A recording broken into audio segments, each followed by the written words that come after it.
మనందరి ఇళ్లలో పారాయణ చేసుకుంటున్నాం. అంగం మరీహ పులక భూషణమాశ్రయంతి భృంగాంగనేవ ముకులాభరణంతమానం అని ఒకసారి గొంతెత్తి పాడుతుంటే నమోస్తు రాళీక నిభారాయ, నమోస్తు దత్తోది జన్మభూమి, నమోస్తు సోమామృత శోధరాయ, నమోస్తు భూమండల నాయకాయ, నమోస్తు దయాది దయాపరాయ, నమోస్తు నమోస్తు నమోస్తు అమ్మవారు అంటే దద్యా దయానుభవనో ద్రవిడాంబుదార అస్మిన్ నకించన వేంగ శిశు విషన్నే దుష్కర్మ కర్మ మపలింగారు శ్రీకల వర్షం పడింది కేరళ రాష్ట్రంలో. నేటికి అది సత్యమయ ప్రదేశం మన భారతదేశంలో నిలిచి ఉన్నది. అది మన భారతదేశ గొప్పతనం. ఒక ఆచార్య శంకర పిలిస్తే వచ్చిందమ్మ. అలాంటి అమ్మ కోసం మనం చెప్పడానికి ఈ పరిధి ఈ క్షేత్రం కాదమ్మా, వాడవాడలా నిన్ను కొనియాడాలి.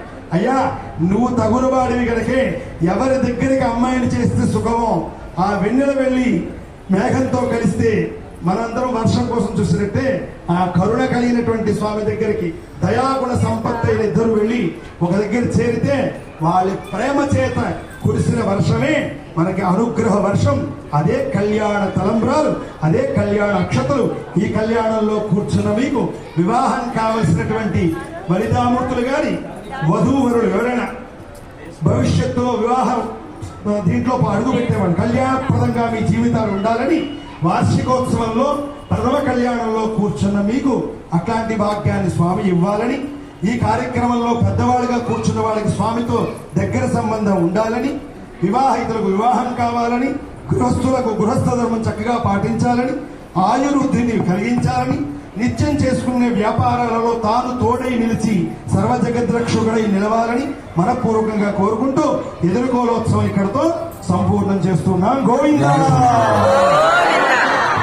కదా కళ్యాణాన్ని అందులో ప్రసార మాధ్యమాలు వచ్చిన తర్వాత కాకినాడ కళ్యాణంలో కొడుతున్న వాళ్ళు చూస్తున్న వాళ్ళు ఇప్పుడు ఈ మాట అంటారు, అప్పుడు ఆ మాట అంటారు. చుట్టుపక్కల వెంకటేశ్వర స్వామి దేవాలయం ఇప్పుడే మీరు కనకధారా స్వామి చేశారు. అక్కడ అమ్మ పోషణ నుండి కనకధారల ఆ బంగారు ఉసిరికాయలు దొరుకుతాయని మీరు కాకినాడ వచ్చారు. మా అమ్మ ప్రకృతి స్వరూపిణి. ఆయన కొండ మీద ఉండి ఆయన ప్రశాంతంగా మరి ప్రశాంతంగా ఉండొచ్చు కదా. లేవాలి ఎప్పుడు పండుకుంటే మరి శేషతల్పంగా ఉండాలనుకున్నాం. ఆయన బయటకు వస్తే పాదుకులుగా వెళితే చంద్రమై ఉండాలనుకున్నాం. వాసనలో మమ్మల్ని లేపుతూ ఉంటే ఆయన కూడా ఆగేది లేదు. తల్పంగానే ఉండాలి. మరి మరి కదలికి వచ్చినప్పుడు ఆ కదలిక కారణాన్ని కూడా గమనించాలి. మరి ఉభయదేవేరులు ఎప్పుడు కూడా ప్రకృతి స్వరూపిణి లేకుండా ఇక మరి ప్రపంచంలో ఏ విధమైనటువంటి క్రియాకలాపాలు లేవు. కాబట్టి మరి అమ్మ విడిచిపెట్టినటువంటి అగో బంగారు మా ఉసిరికాయలు ఏవైతే ఉన్నాయో అవి ఒకటా రెండా ఏకధారిగా ఏకరాశిగా రాశి